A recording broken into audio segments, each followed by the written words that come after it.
Hola, mis amigos. Estamos chegando a nossa quarta e última aula, última classe do nosso diplomado.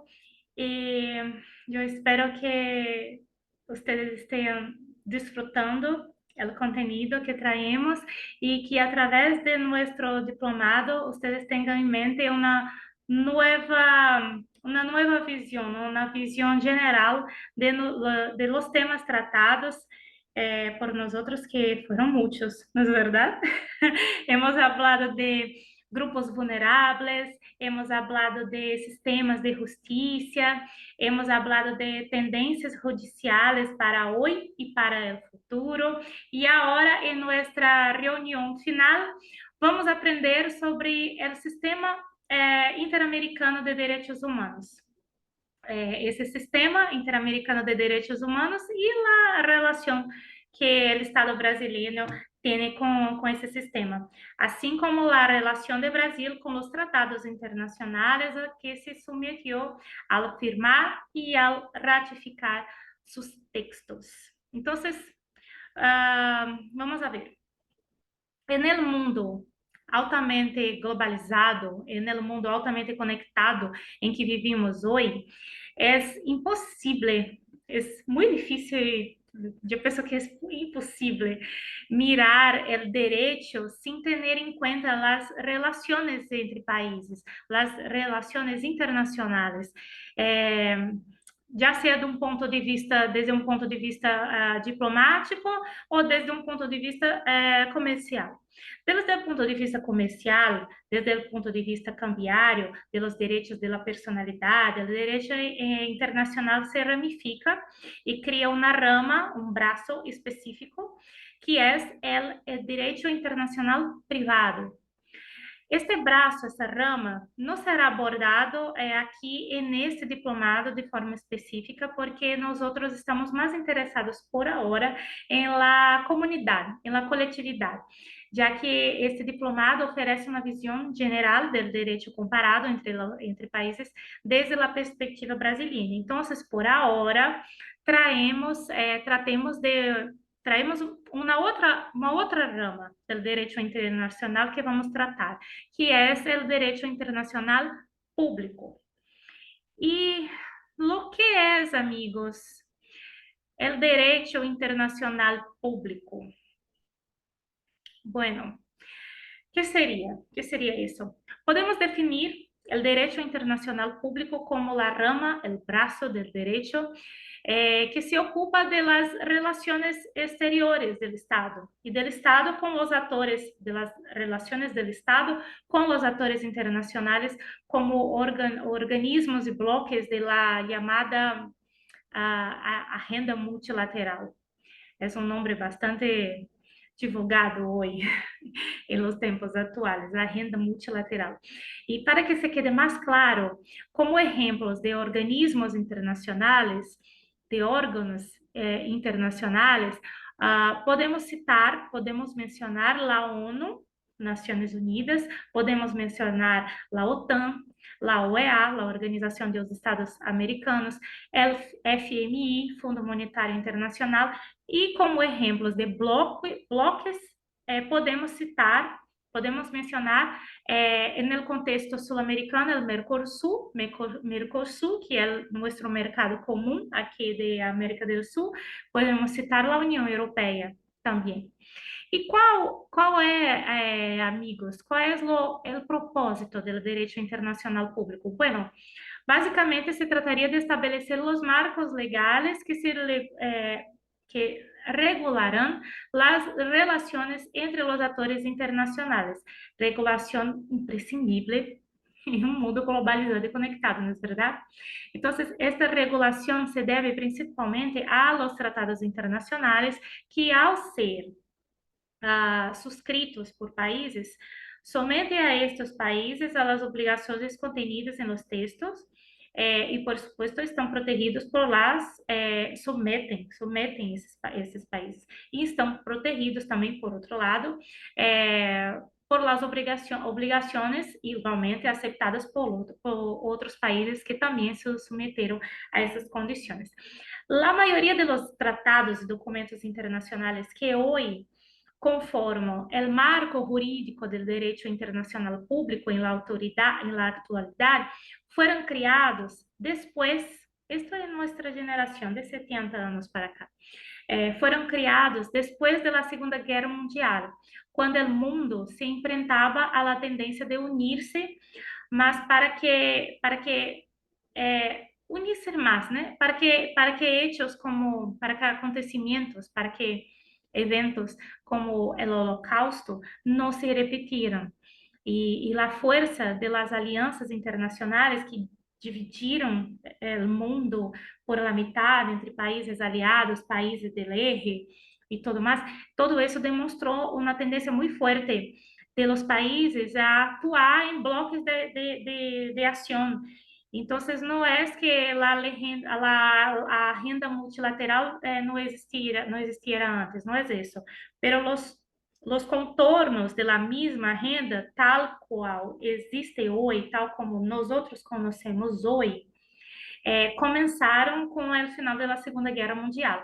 E o maior exemplo disso é a criação das Nações Unidas, que surgiu como resposta a todo isso, toda essa tendência. Os tratados de direito internacional, os tratados internacionais, que são a base do direito internacional público, como decimos, também são os mais atuais, que nós outros usamos mais hoje, também são posteriores ao final da Segunda Guerra e servem como pilar estrutural, como estrutura, para praticamente todos os tratados mais específicos que vieram depois, e também serve como base para legislações nacionais. Por exemplo, ¿recuerdan a classe em que hablamos acerca da audiência de custódia ou audiência de flagrância? A audiência de custódia ou audiência de flagrância em Brasil passou a ser implementada em complemento a las disposições contenidas tanto no Pacto Internacional de Direitos Civis e Políticos, de 66, promulgado por el Estado brasileiro em 92, como também por las disposições contenidas na Convenção Americana de Direitos Humanos, também conhecida como Pacto de San José da Costa Rica, de 69, que foi promulgado por aqui em 92 também. A implementação da audiência de custódia ou audiência de flagrância, como se abre em alguns países, é um exemplo muito claro de internacionalização en el derecho interno de Brasil, de las reglas de ley internacional pública que fueron adaptadas para el derecho nacional en Brasil. En el Brasil, para um tratado llegar a ser promulgado, ele necessita passar por um processo, um trâmite constitucional. Em resumo, o Estado brasileiro assume, se compromete com o tratado, com o compromisso, com as condições existentes no tratado, cujo texto está de acordo e tudo mais. Esto é representado por el jefe de Estado, que por aqui em Brasil é o presidente da República. Luego de la firma, el tratado pasa al Congreso Nacional para su aprobación y así es aprobado. El tratado regresa ao Poder Executivo para ser promulgado por um decreto. Há um caso especial em la relação de los tratados internacionais em Brasil, amigo, e los encontramos en el artículo 5º, parágrafo 3. Vamos a ver o que diz esse artículo? Então, vou ler para vocês. Los tratados y convenciones internacionales sobre derechos humanos que se aprueben en cada Cámara del Congreso Nacional en 2 turnos por las 3/5 partes de los votos de los respectivos miembros equivaldrán a reformas constitucionales. Pois bem, como podemos ver, os documentos internacionais que tratam acerca de direitos humanos têm um procedimento específico y tiene un tratamiento especial, ya que el artículo quinto, donde está esta previsión constitucional, es una parte del texto de la Constitución Federal de Brasil que trata de los derechos y garantías fundamentales. Entonces, está reservado un lugar muy importante para esa previsión. Hablando de los derechos humanos, Brasil trae en su artículo cuarto, en el artículo cuarto de ese texto constitucional, que enumera los principios que rigen las relaciones internacionales de la República Federativa, la prevalencia de los derechos humanos, por lo que entendemos porque estos tratados tienen una mirada especial. La dignidad de la persona humana también es uno de los pilares de nuestra república y está expresadamente contenida en el artículo 1 de nuestra Constitución Federal. Ahora queda más claro, ¿no es verdad? ¿Por qué este trato especial? Porque también la cantidad de tratados firmados y ratificados por Brasil, que no son pocos, y yo voy a mostrar algunos para ustedes. Mira, los principales tratados y convenciones internacionales de derechos humanos ratificados por Brasil son muchos. Yo voy a dejar esta pantalla también disponible en la plataforma de la universidad para que ustedes puedan estudiar después. Entonces, podemos hacer un destaque acá para el Estatuto de los Refugiados, pactos de derechos civiles y políticos, Convención de las Naciones Unidas contra la Corrupción, es muy reciente y es un destaque muy importante cuando hablamos de tendencias. Y muchos más, convenciones acerca de la tortura y todo más.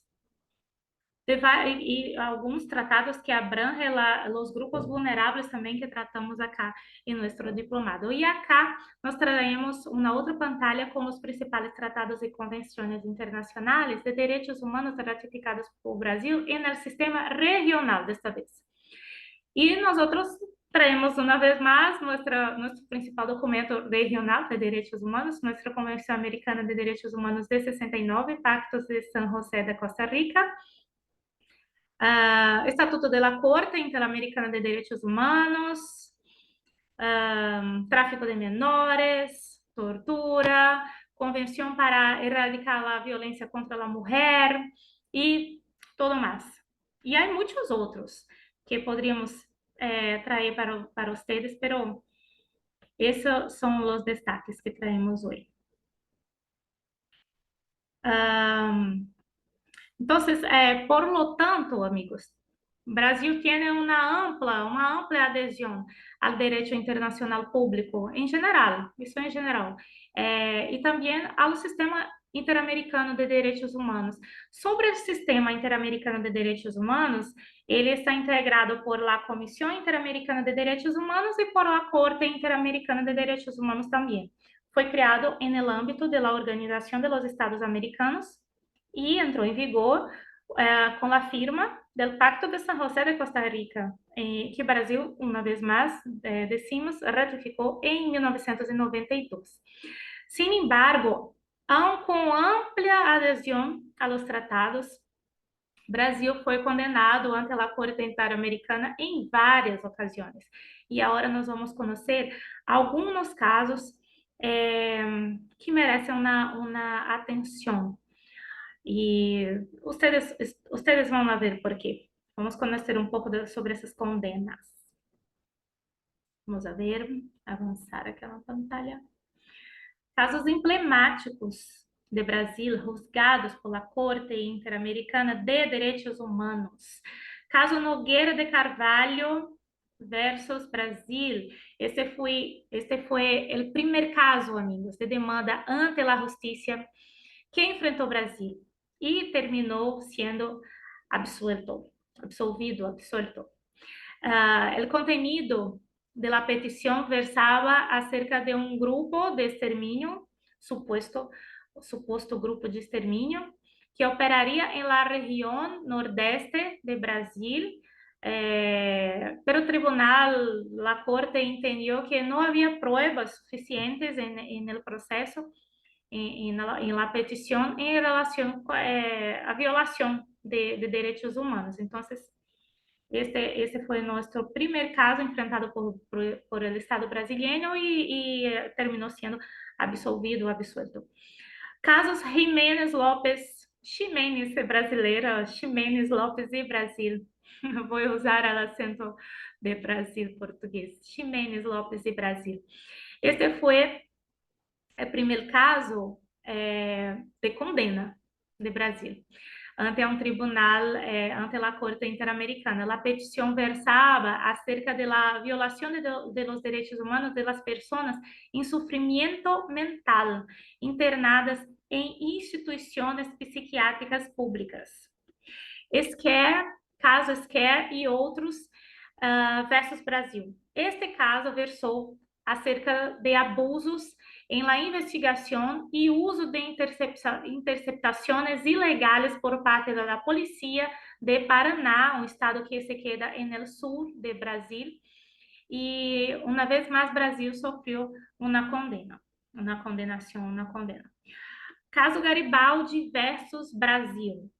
Este caso versava acerca de la falta de uma investigação suficiente e uma sanção suficiente por parte do Estado de Brasil para com o homicídio de um homem chamado Sétimo Garibaldi. Ele morreu, um homicídio ocorrido em 1998, durante uma operação, um operativo de desarrollo. Eu creio que é assim, para expulsar, para sacar fora 50 famílias integrantes do movimento Sin Tierra, que nesse momento, em 98, ocupavam uma hacienda em Paraná, em sul do Brasil, no mesmo estado que do caso anterior que falamos ahorita.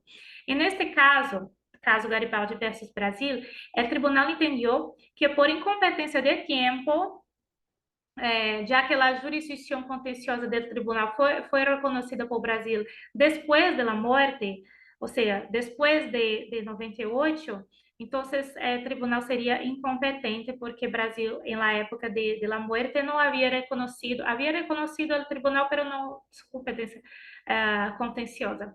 Havia firmado o Pacto de São José, mas não havia reconhecido a competência contenciosa da Corte. Então,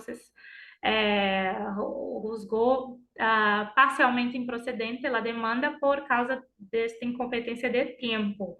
Pero, ao assim, Brasil foi parcialmente condenado a indenizar os familiares da vítima, já que os efeitos se perpetuariam por el tempo com relação a sua família. Caso Guerrilha do Araguaia, Gomes Luns e outros versus Brasil. La Guerrilha de Araguaia, amigos, foi um movimento que sucedeu durante o período de regime militar, de la ditadura militar em Brasil, que durou 21 anos, e essa guerrilha teve áreas revolucionários, similares a outros movimentos revolucionários que marcaram a América Latina entre 1950, com a Revolução Cubana, e 1980, quando se empezaram os processos de redemocratização por aqui na região latino-americana. Então, essa guerrilha sucedeu nesse tempo, nesta época.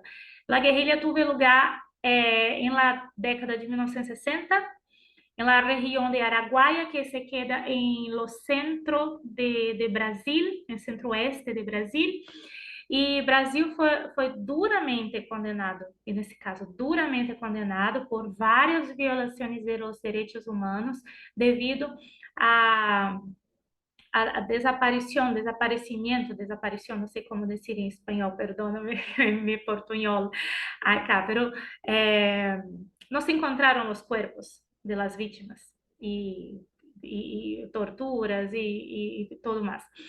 Sucede que Mira, es interesante este caso, porque sucede que en este caso hay un imbróglio legal, judicial.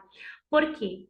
Mira, em 1979, a guerrilha do Araguaia sucedeu em 66. Em 79, Brasil promulgou a Lei 6.683, que concedeu a anistia de los delitos políticos, de los crímenes políticos y conexos cometidos entre la dictadura militar, el auge de la dictadura militar entre 61 y 79. Pero sucedió en 66, entonces um, se queda esse embrolho jurídico de interpretação. Uma ação de descumprimento de preceito fundamental foi promovida ante a Suprema Corte de Brasil, Supremo Tribunal Federal, por el número 153, pero o Supremo entendeu que a ação era infundada, improcedente, porque a lei de anistia se olvidaria todos os crimes cometidos nesse intervalo de tempo, nesse período de tempo, e a guerrilha sucedeu bem en el medio de tiempo. Entre 61 y 79, la guerrilla sucedió en 66. Entonces, es un caso muy interesante para nosotros estudarmos y por eso trouxe para ustedes hoy. Caso María de la Peña y Brasil. Este caso ya es conocido para nosotros. Nosotros ya lo estudiamos en el posgrado, en el diplomado, perdóname, cuando hablamos de grupos vulnerables. Foi depois de que o Brasil sofreu uma condena, e nesse caso, Maria da Penha versus Brasil, que se promulgou a Lei 11.340, que serviu de modelo para os outros países. Esse caso versou acerca da violência doméstica contra a mulher. Maria da Penha foi uma vítima de violência doméstica por seu companheiro na época e ingressou à corte contra Brasil em virtude de negligência no enfrentamento à violência contra as mulheres. E Brasil sofreu esta condena muito, muito importante para a internacionalização de, de lo derecho internacional para lo derecho interno de Brasil. Bueno, como vimos, amigos, como podemos ver, los crímenes en que Brasil participou ante a Corte Interamericana de Direitos Humanos, sendo absolto, sendo condenado, tanto faz, involucram quase sempre questões sociopolíticas que são verdadeiras heridas abertas no país. Violência doméstica contra a mulher, reforma agrária, crime organizado, intolerância política.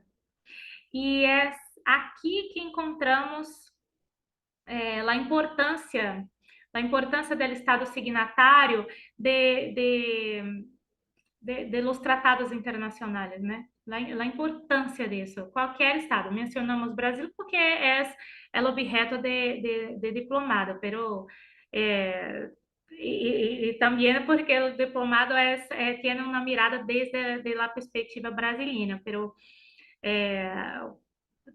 todo, todos são muito importantes, né?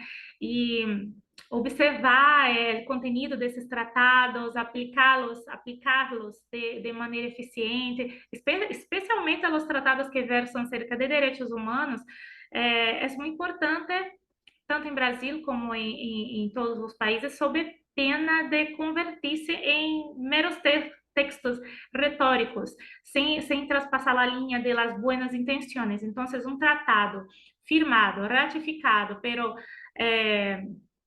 não implementado em la prática, acaba por ter espaço para ações como as que Brasil fuera condenado, sofreram a condena. negligência, omissão e tudo mais. Pero todos esses casos haviam tratados firmados de direitos humanos que poderiam proteger as vítimas. Bueno, amigos, es eso. Por acá nos quedamos. Bueno, primero me gustaría agradecer imensamente pela paciência, pela, pela compreensão de vocês com mi portunhol, porque eu não hablo com tanta fluidez todavía, pero eu creio que nossa comunicação se ha quedado buena e se não compreende alguma palavra, alguma palavra que não tenha uma tradução literal, quaisquer que seja sua dúvida, vocês podem contactar-me por las redes sociales que yo hablo una vez más hasta que ustedes puedan entender todo lo que pensamos aquí hoy, que es muy importante, muy importante. Bueno, eso es todo. Eso es todo. Aquí terminamos este primer viaje, esta primera jornada, esta primera edición de nuestro diplomado de Derecho Comparado desde la perspectiva brasileña y yo espero que les haya sido tan útil, tan provechoso y tan bueno como lo fue para mí. Puedes dejar sus dudas a través de la universidad, una vez más, ¿no? Pueden dejar sus dudas a través de la universidad y también a través de mis redes sociales. Talvez podemos fazer uma classe extra, uma live para discutirmos essas dúvidas. Depende de vocês, depende de vocês. Nós outros estamos super disponíveis. Bueno, eso es todo. Aquí terminamos y fue un honor participar con ustedes y me gustaría agradecer también por seguirmos juntos en esta primera participación en un diplomado por la universidad. Fue un honor hacer parte de eso con ustedes y los espero en las próximas ediciones, tanto del Diplomado de Derecho Comparado desde la perspectiva brasileña, como en otros diplomados más que haremos no futuro, certamente. Entonces, muchas gracias, amigos. Obrigada. Até a próxima.